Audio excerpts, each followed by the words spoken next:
Hello,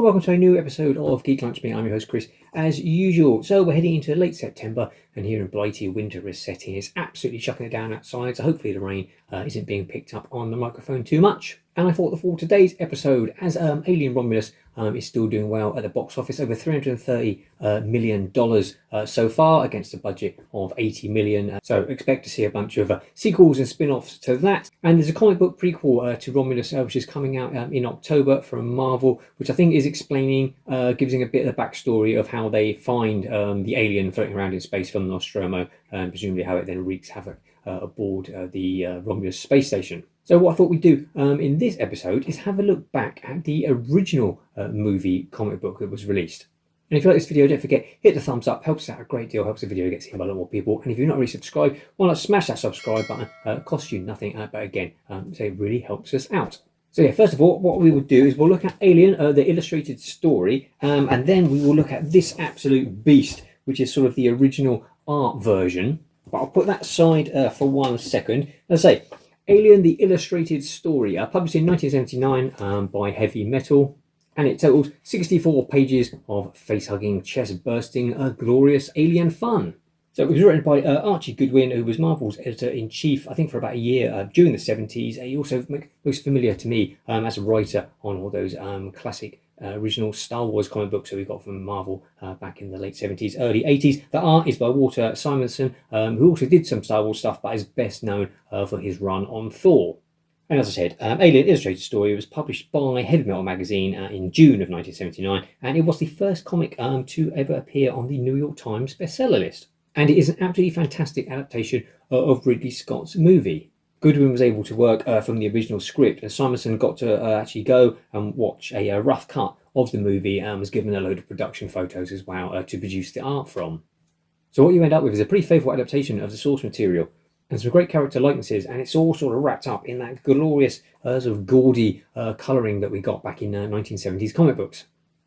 Also, because they were working from the original script and from the original cut, there are some scenes that weren't included in the movie. There's this scene with Ripley and Lambert discussing Ash, and Ripley asking Lambert if she'd ever slept with him, which sort of gives us a little nod towards the more sort of the 1970s ideas on sex, and also maybe offers a little clue that Ash isn't all that he seems.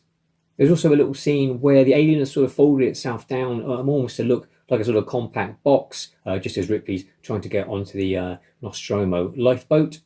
That was also cut from the movie. It does sort of give a little clue ahead to when the alien is all folded up inside the narcissist lifeboat at the end, and obviously Ripley doesn't see that he's there until it's too late. The one scene I was surprised that wasn't included in it is the scene that was deleted that I think Ridley put back in for the director's cut, where Ripley comes across the crew members that are sort of being cocooned, and it looks like they're actually turning into the eggs, and Dallas is still alive and begs her to kill him, and she flamethrowers the whole lot. As I say, the fact that that actually obviously was in the original script and actually got filmed and pretty much finished off as a scene, as I say, quite surprised to see that that wasn't included in this adaptation. So that's Alien, the illustrated story. You can pick this original version up for about £35 on eBay, or there was a reissue that came out, I think, in the 90s. You can get that for about a tenner. So if you've not already got it, absolutely pick that up. As I say, it's a brilliant adaptation of some absolutely gorgeous artwork. So yeah, if you've not got it in your collection, I would recommend it wholeheartedly. But from there, also, we then get this huge original art edition. This came out at the same time, I think, as the reissue. And yeah, basically, it's all the original art reproduced at the actual size that it was produced. And there's quite a few companies that bought out books like this, and usually they are quite expensive. They're usually about sort of £120, £130. For some reason, when this was released, it was only £50. Now, I didn't pay anything like that. I think I probably paid about £30 for it on Amazon. Now, you can pick this version up on eBay. It looks like anything from between sort of £60 to £100, but normally on the lower end of that. There is a signed copy signed by Walt Simonson. I think they all come with like a little original sketch. They're going for about £200. They do look fantastic if your budget stretches that far.